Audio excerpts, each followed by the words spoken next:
बंधुओं, आइए हम लोग रामचरितमानस के सुंदर कांड का पठन पाठन करें। तुलसी बाबा ने सुंदर कांड के प्रथम श्लोक में जीवन के शाश्वत स्वरूप का विश्लेषण किया है। उन्होंने लिखा है, शांतम शाश्वत प्रेम घनम निर्वाण शांति प्रदम ब्रह्म शंभु फड़े इंद्रिय व्यम वेदांत वेदम विभम रामाख्यम जगदीशम गुरु माया मनुष्य हरे वंदे करुणाकरम रघुवर भूपाल चूड़ामणि। देखिए, सत्य तो यह है कि हम जो ये मनुष्य समुदाय है या कोई भी जीव है 84 लाख योनि में, ये सब शांति चाहते हैं, सब प्रेम चाहते हैं और इसीलिए इन्होंने जन्म लिया। पर इस प्रकृति में आने के बाद जड़ पदार्थ के कारण इनका शांति में जीवन खत्म हो जाता है, प्रेम में जीवन खत्म हो जाता है, क्योंकि यहाँ पर आकर इंसान अहंकार और बुद्धि का प्रयोग करने लगता है और अहंकार और बुद्धि उस इंसान का पतन कर देता है। सत्य तो यह है कि संसार में जितने भी जड़ पदार्थ हैं वो हमारे किसी काम के नहीं हैं। आज हैं, कल नहीं रहेंगे, यही जीवन का सत्य है।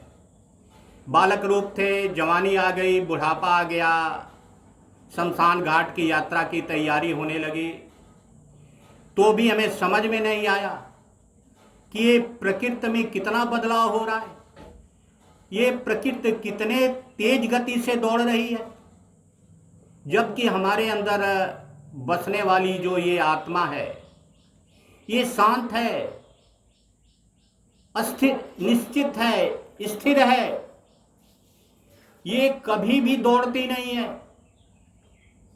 इसको पसंद है शांति, इसको पसंद है प्रेम।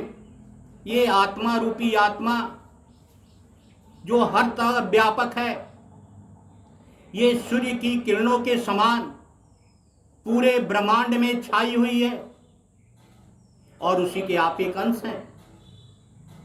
अंश होने के बावजूद भी आप को अपने स्वरूप का ज्ञान नहीं हो पाता। इसलिए नहीं हो पाता कि आप उस ओर चलने की कोशिश नहीं करते। जब आप भगवान की ओर एक कदम चलेंगे, भगवान 2 कदम चलने के लिए तैयार हैं, पर यही एक कदम चलना हमारे लिए बड़ा दुश्वार साबित हो रहा है।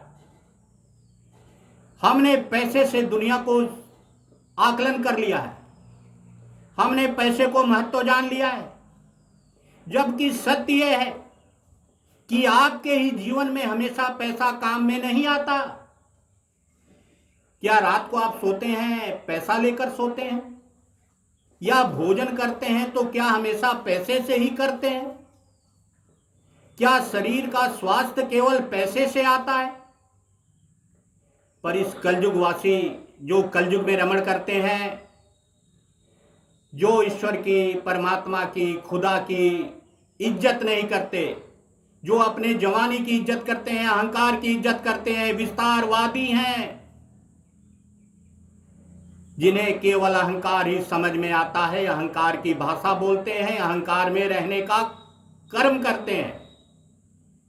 परंतु नहीं बंधुओं, जिस ईश्वर की हम आराधना करते हैं, जिस खुदा की आराधना करते हैं, वो तो खुदा शांत में है, वो तो पूरे ब्रह्मांड का स्वामी है।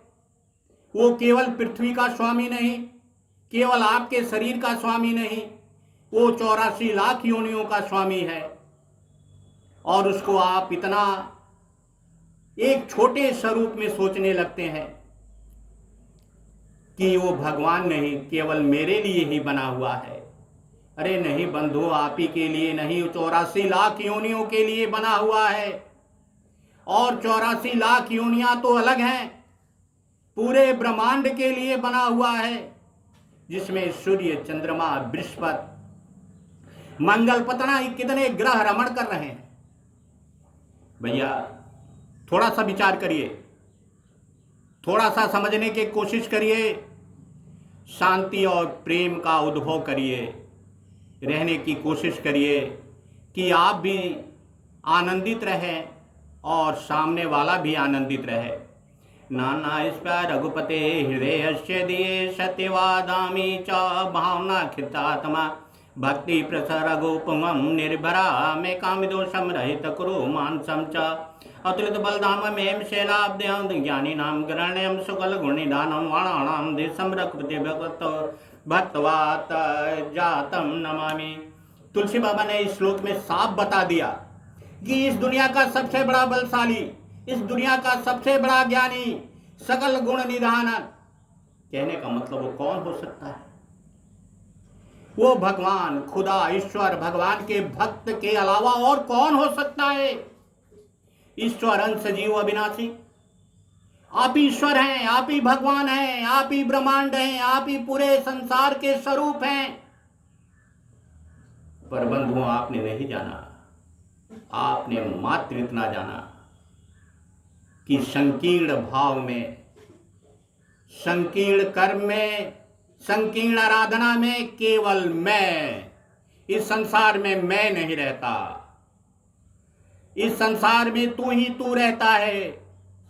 और ये मैं तो जब आता है तो अपने स्वरूप में आने के बाद शमशान घाट में जल जाता है या मट्टी में दफन हो जाता है, ये मैं खत्म हो जाता है। बोलिए श्री रामचंद्र शंकर।